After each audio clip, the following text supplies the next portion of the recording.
Olá, muito boa noite. Começa agora uma edição especial do Jornal Américas no ar deste feriado de Labor Day. Boa noite. De acordo com uma pesquisa da American Community Survey, centenas de milhares de brasileiros que vivem aqui nos Estados Unidos têm dificuldades para se identificar quando perguntados sobre qual o grupo étnico que eles pertencem. A dúvida de muita gente, de acordo com esse estudo, é se nós nos encaixamos como latinos ou hispânicos. O levantamento mostra que a maioria dos brasileiros preenche errado essa questão em pesquisas e formulários. E o motivo para isso, quem nos explica é a Eloá Urazen. Ser ou não ser? Eis a questão. A pergunta shakespeariana fundamental é revisitada por brasileiros que vivem nos Estados Unidos e precisam sempre responder. Afinal, em solo americano, somos ou não considerados latinos? Sim, são considerados latinos, porque viemos da América Latina, né? Então, todo povo que vem da América Latina é considerado latino. O que nós não somos é hispanos, porque nós não falamos espanhol.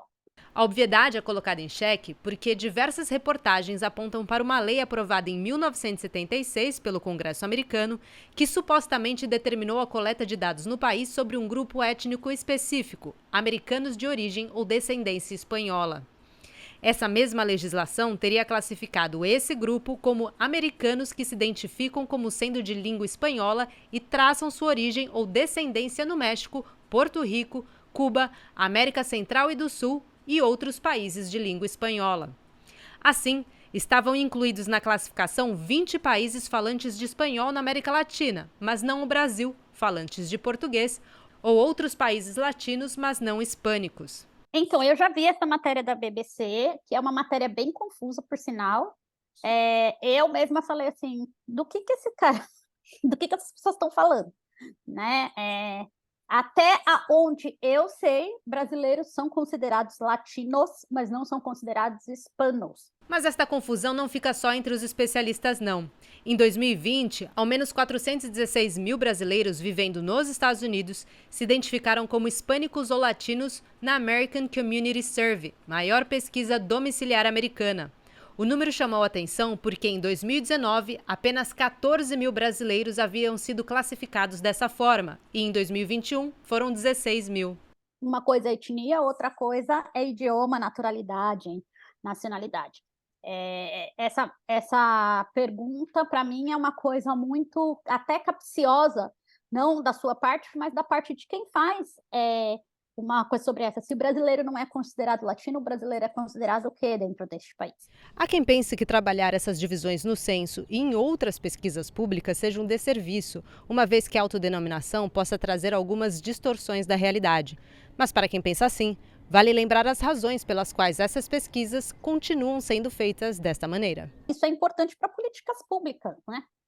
Porque quando a gente pensa em censo, a gente não pode pensar só em contagem, né? Não é só para saber quantos somos e o que fazemos da vida e de onde somos. Isso é sobre políticas públicas. A partir do momento que a gente tem um censo, a gente consegue elencar os povos, as suas diferentes, vamos dizer assim, informações e as necessidades que esse grupo tem. Por que se colocar raça e etnia? Porque são coisas diferentes. Por que se colocar nacionalidade? Porque são coisas diferentes. Entendeu? E dentro dessas coisas diferentes, a gente vai ter que pensar políticas públicas para as pessoas diferentes, né? É preciso tratar os desiguais como desiguais, porque aí assim a gente consegue pensar em equidade, no sentido não que a gente vai criar políticas discriminatórias, mas a gente vai tratar a partir da entrada dessa população na sociedade. O Espaço da Mulher Brasileira, o EMUB, é um subsetor do Consulado-Geral do Brasil em Boston e foi fundado em 2017. O foco principal é o apoio à mulher. A lei do crime hediondo. O Espaço da Mulher Brasileira de Boston é pioneiro no setor e a iniciativa deu tão certo que outros consulados também criaram o EMUB, um em Nova York e outro em Milão, na Itália. Entre as principais áreas de atuação do EMUB estão a prevenção e o combate à violência doméstica. A coordenadora de projetos, Ides Figueiredo, explica como é realizado este atendimento. Quando a mulher chega até a gente para reportar a situação que está passando, então a primeira coisa para a gente é acolher essa pessoa e fazer com que ela se sinta bem, segura, e tentamos procurar saber o que realmente está passando, e daí então a gente encaminha para os canais que podem ajudar nessa situação. Dentro do consulado também nós temos uma psicóloga e temos a advogada, então nós temos essa obrigação de trabalhar junto, ajudando não só a mãe, só a mulher, mas também as crianças que estão também necessitadas de ajuda. Outro foco é o fortalecimento e incentivo ao empreendedorismo e à independência financeira das mulheres. Para Juliana Lobo, que também atua na coordenação de projetos no EMUB, este é um trabalho fundamental para as mulheres. Nós temos várias iniciativas, desde workshops, de eventos, seminários que nós produzimos, promovemos dentro do consulado, para que a gente capacite essa mulher, para que ela venha a se empoderar financeiramente. Daniela é empresária no ramo de alimentação. Ela participa ativamente das atividades oferecidas pelo EMUB. Para ela, este envolvimento com outras mulheres empreendedoras ajudou a fortalecer os negócios. Daniela destaca a importância deste trabalho realizado pelo Espaço da Mulher Brasileira de Boston. Eu acho muito importante participar em grupos como o EMUB, porque nós, como os empresários, temos muito mais conhecimento que eles ajudam a gente a adquirir, criam um network super legal para o nosso negócio e a gente abre portas para a gente poder atender mais pessoas e conhecimento, que eu acho que é uma coisa muito importante. Os pedidos de asilo de brasileiros nos Estados Unidos saltaram para uma média mensal de 340 solicitações. Isso significa que desde outubro do ano passado, quando começou o ano fiscal americano, até agora, o total de cidadãos solicitando asilo bateu recorde de 3.417 brasileiros. Muitos deles chegaram pela fronteira sul do México com os Estados Unidos. Por causa desse aumento de pedidos, o Brasil passou a ocupar o 17º lugar no ranking de nacionalidades que mais pedem esse benefício migratório. Mas, segundo a lei americana, um imigrante só pode ser elegível para asilo se ele comprovar que é perseguido por motivo de raça, religião, nacionalidade, opinião política e outros fatores de medo crível. Os dados foram fornecidos pelos departamentos americanos de Estado e de Segurança Interna e compilados pelo escritório AG Immigration. É importante mencionar que para se qualificar para um processo de asilo, não basta, por exemplo, estar vindo de um país violento, que sofreu, por exemplo, um assalto naquele país. Nós precisamos demonstrar que a perseguição ela é direcionada contra aquela pessoa, contra por exemplo, a Ana, contra o José, contra o João, e que não há qualquer lugar no país de origem que essa pessoa se sinta segura. Essa perseguição ela pode ser política, pode ser religiosa, pode ser em decorrência do gênero, por participar, por exemplo, em um grupo minoritário, mas esse medo crível ele tem que existir. E causa preocupação a questão dos pedidos de asilo que são frívolos, que não há um embasamento. Para esses, ainda que num primeiro momento o peticionário ele possa ter um benefício de ter uma autorização de trabalho nos Estados Unidos, num segundo momento, confirmado o pedido sem base factual, essa pessoa pode ficar permanentemente banida dos Estados Unidos. Os cientistas descobriram que os casos de câncer em pessoas com 30 anos aumentou 3% entre os anos de 2010 e 2019. Esse diagnóstico, chamado de início precoce, aumentou principalmente entre a população hispânica, os índios americanos, os nativos do Alasca e os asiáticos. Os casos mais recorrentes foram de câncer de mama, tireoide e o câncer coloretal, no intestino. Já a taxa de câncer nas pessoas com 50 anos ou mais vai no sentido contrário, diminuindo. Os médicos estão investigando o aumento dessas doenças nos jovens adultos. Entre as hipóteses está o aumento da obesidade, a falta de exercícios e o tabagismo. Fatores considerados de extremo risco que aumentam as chances da pessoa desenvolver câncer ao longo da vida. Os médicos orientam a população a ter uma alimentação saudável e a prática esportiva regular, como caminhada diária para combater essa doença.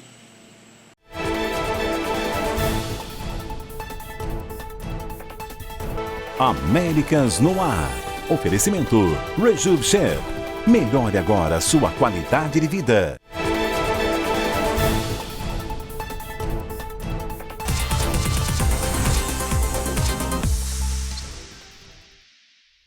Basta ter um computador, tablet ou até mesmo celular para aprender inglês de forma virtual. Serão 10 horas de aulas individuais oferecidas pela American English Academy, com um professor exclusivo que vai ensinar a gramática e a pronúncia do inglês, além de tirar todas as dúvidas. O curso foi doado pela Escola de Inglês em parceria com a Florida Luxury Magazine e o Consulado Geral do Brasil em Miami. O material didático, que tem valor estimado de $25 mil, vai ser oferecido totalmente de graça para a nossa comunidade.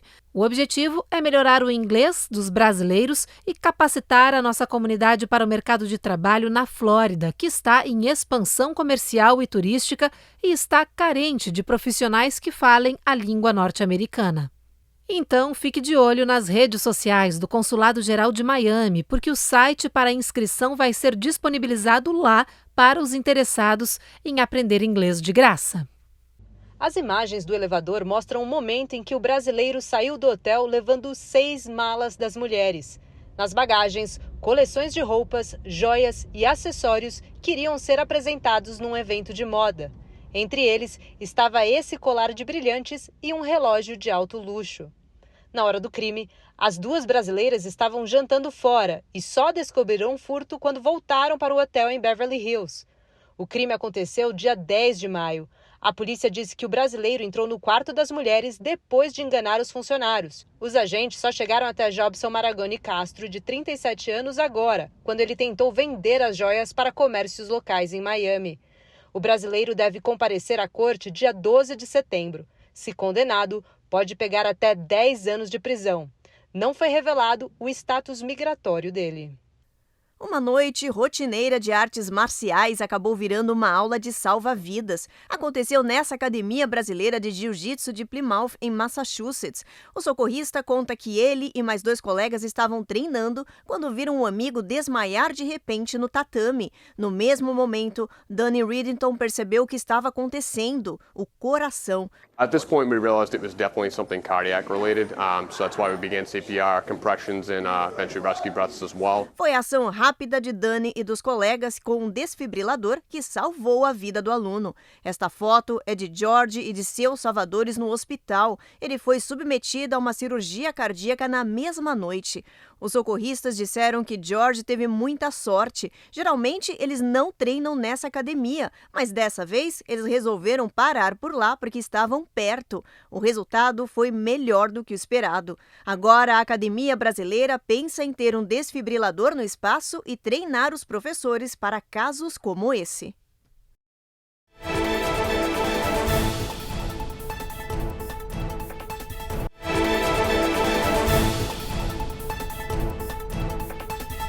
Os chamados Nietzscheans são conhecidos nas ruas pelo nome de Frankenstein. E segundo um novo estudo, ele pode ter efeitos até 10 vezes mais forte do que o já popular fentanil, que é mais potente do que a heroína. Segundo a pesquisa publicada no JAMA Open Network, os pacientes que tiveram overdose com o tal opioide Frankenstein precisaram de 2 ou mais doses de um medicamento para sobreviver. Em comparação, as overdoses de fentanil geralmente exigem apenas 1 dose dessas drogas que cortam o efeito do colapso do corpo. A epidemia de opioides segue matando milhares de pessoas por ano nos Estados Unidos. A crise é tão grave que faz vítimas que nem mesmo são usuárias. Cenas como estas estão cada vez mais comuns. Este policial de Wisconsin inspecionava um carro durante uma abordagem e acabou entrando em contato com o opioide fentanil. O efeito da droga mortal foi imediato. O agente ficou paralisado e seu parceiro rapidamente usou a droga Narcan, que pode reverter uma overdose de opioide. I was there, I heard everything, I saw everything. I just couldn't move. O agente Williams diz que ouvia tudo e não conseguia se mover. Tudo foi assustador e ele levou 2 dias para se sentir normal de novo. Avaliado em mais de 5 bilhões de dólares, o mercado de óleo de peixe tinha esperança de aumentar seu valor em quase 9% até 2028. Mas uma nova pesquisa pode mudar os rumos deste setor. Um estudo clínico publicado na JAMA Cardiology mostrou que é falsa ou exagerada a afirmação de que a ingestão de óleo de peixe, como o ômega 3, melhora a saúde cardiovascular. Ainda que seja verdade que aqueles que se alimentam de frutos do mar tenham menos chance de morrer de doenças do coração, 2 grandes análises mostraram que a ingestão de suplementos não afeta a saúde cardiovascular de uma pessoa. Assim, os pesquisadores concluem que é melhor obter óleos como o ômega 3 a partir de uma dieta balanceada que inclua salmão, cavala, chia e linhaça, por exemplo. O que nós sabemos hoje que para ter uma saúde cardiovascular saudável, nós devemos fazer atividade física regular, evitar os fatores de risco, como hipertensão, diabetes, tabagismo, colesterol, dormir cedo, ter um sono reparador, fazer uso diário de 2 litros de água, evitar o estresse crônico e alimentação saudável, diminuindo os alimentos gordurosos, calóricos e evitar a ingestão abusiva de carne vermelha que tem grande concentração de colesterol e favorece o aparecimento de doenças cardiovasculares. Jaden Walker despertou a paixão pelos aviões bem pequena. Ela quis seguir os passos do pai, que é piloto. It just feels different being up in the air.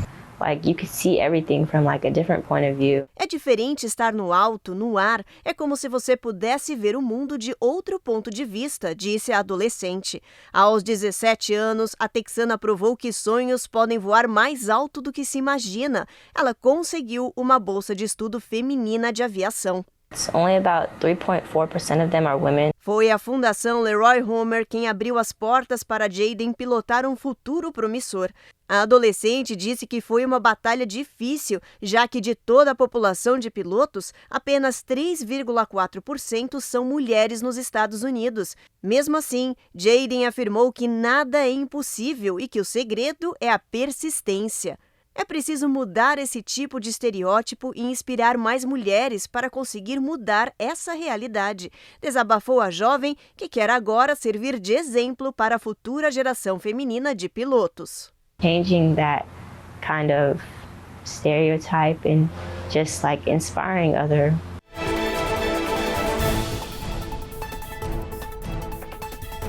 Américas no ar. Oferecimento Rejuve Chef. Melhore agora sua qualidade de vida.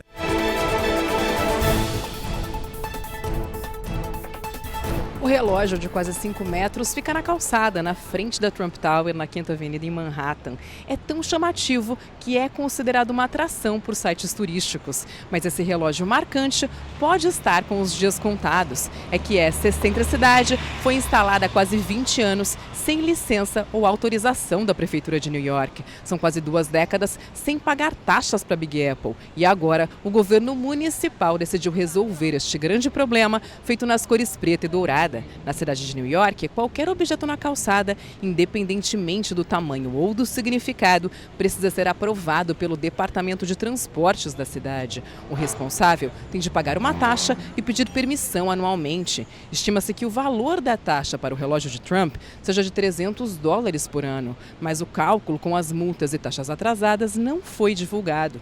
Agora, a prefeitura avalia se retira ou não essa estrutura da rua. Em 2015, eles tentaram remover o relógio, mas não conseguiram. Enquanto nada se decide, a população corre para tirar fotos e registrar o símbolo turístico antes que ele seja confiscado da calçada pública. Eu acho que deveria deixar, eu acho que super combina com o prédio na frente, não está numa posição em que atrapalha os pedestres a caminhar, então eu acho que faz super parte da rua e eu acho que vai atrair ainda mais turistas para visitar e tirar fotos aqui. A população da área de Houston já recebeu o 3º alerta de conservação voluntária de energia em menos de 2 semanas. Operations beginning at noon today, from noon to 10 p.m. at emergency level 2. Diariamente, a Comissão de Serviços Públicos tem se reunido para discutir a situação e evitar uma emergência por apagões. Mas essa possibilidade está a um fio de acontecer, de acordo com especialistas. O calor recorde deste ano no Texas, com consecutivas ondas de calor, fez a demanda por energia atingir um pico acima do esperado. These are really high levels of demand. Doug, especialista em energia, diz que a situação é preocupante e que o Texas não tem um bom programa de eficiência energética, por isso estaria transferindo a responsabilidade aos consumidores. Na última semana, por exemplo, as redes de energia da região começaram a enviar alertas de texto aos clientes, pedindo por uma colaboração voluntária para economizar. Autoridades estaduais dizem que estão pressionando as operadoras para aumentar suas capacidades diante da nova realidade de calor cada vez mais forte. A construção civil é um dos principais motores da economia dos Estados Unidos. Gera quase 2 bilhões de dólares anualmente, segundo a American Construction Association. Mas o setor está enfrentando problemas sérios por sofrer uma extrema escassez de mão de obra. Com a falta de mais de 500 mil de trabalhadores, projetos estão atrasados em todo o país, desde a construção de casas até a infraestruturas, como hospitais e estradas. Segundo especialistas como o brasileiro Alex Lira, essa falta de profissionais ainda vai se agravar e os motivos para isso são muitos. As indústrias de mão de obra estão sofrendo, a construção está sofrendo bem mais porque a juventude meio que não tem tanto interesse devido à falta de tecnologia, né? Tá sendo atraído mais para outras indústrias e aí ficou um buraco, os baby boomers estão aposentando, né? Pandemia levou boa parte da mão de obra, espalhou essa mão de obra, né, por aí, então juntou esses 3 fatores e agora tem um problema sério para resolver. A solução, de acordo com analistas, seria um equilíbrio entre uma política de imigração, uma maior utilização de tecnologia e esforços para elevar o perfil da construção, como a implementação de ações como planos de carreira. Para o Alex, é o momento certo para os brasileiros entrarem na jogada. Aí a gente pode pontuar pelo menos 3 fatores. Primeiro fator, facilidade de entrada, né? É muito fácil entrar, sempre as empresas estão procurando. Segunda coisa é aquele que tem algum tipo de especialização no mercado americano, sim, começa a ver salários mais altos, mas precisa ter algum tipo de especialização, né? E terceira coisa é facilidade ou caminhos para vistos, tá? Então você já tem aí uma levada grande de engenheiros, arquitetos, empresários vindo nessa questão dessa demanda habitacional.